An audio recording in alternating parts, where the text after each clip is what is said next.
একটা অটোওয়ালা কত টাকা রোজগার করে সেটা খুব ভালো করে আমার জানা আছে। আর তাছাড়া আমি কিছুতেই ওই জানোয়ারটার সামনে গিয়ে হাত পাততে পারবো না।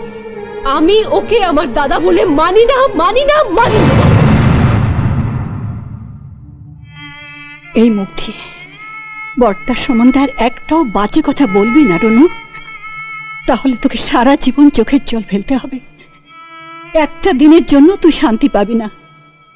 ওর জন্য চোখের জল ফেলতে হবে কেন? কি করেছে ও আমার জন্য? কি করেছে? হ্যাঁ বলো, তোমার বড় ছেলে কি এমন করেছে যার জন্য ওর নামে কিছু বললে আমি একটা দিনের জন্য শান্তি পাবো না? ও তো সৎ দাদা হয়ে তোর জন্য যা করেছে, বোধহয় কোনো বাবা ও মেয়ের জন্য এমনটি করে না। হ্যাঁ বলোই না, কি করেছে? আমি তোর ওই জানোয়ার অটোওয়ালা বর্তার মাথায় হাত দিয়ে দিব্যি করেছিলাম। এ কথা আমি কোনোদিন তোকে বলবো না, কিন্তু আজ আর না বলে থাকতে পারলাম না। না বললে আমার পাপ হবে, মহাপাপ। তোর ওই স্মৃতিতে যে সিঁদুরটা জ্বলজ্বল করছে, পুজোর আগে ওই সিঁদুরের কৌটোটা কিনে আমাকে দিয়ে পাঠিয়েছিল তোর ওই জানোয়ার অটোওয়ালা বর্দা। কি?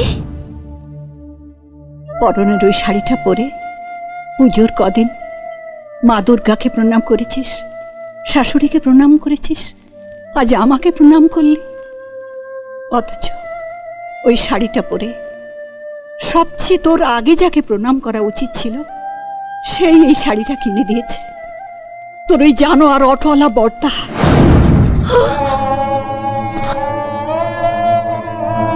পুজোর তত্ত্ব পাঠাবার জন্য পুজোর কদিন আগে থেকে ওর 5টায় অটো নিয়ে বেরিয়ে রাত 12টা 1টায় বাড়ি ফিরেছে তোর এই জানোয়ার অটোওয়ালা বর্দা। শুধু তোর জন্যে, শ্বশুর বাড়িতে তোর মান থাকে তার জন্যে। পুজোটাও শেষ হলো, ও বিছানা নিল। কত করে বলছি হেমন্ত ডাক্তারকে ডেকে আনি, কিছুতে রাজি হচ্ছে না।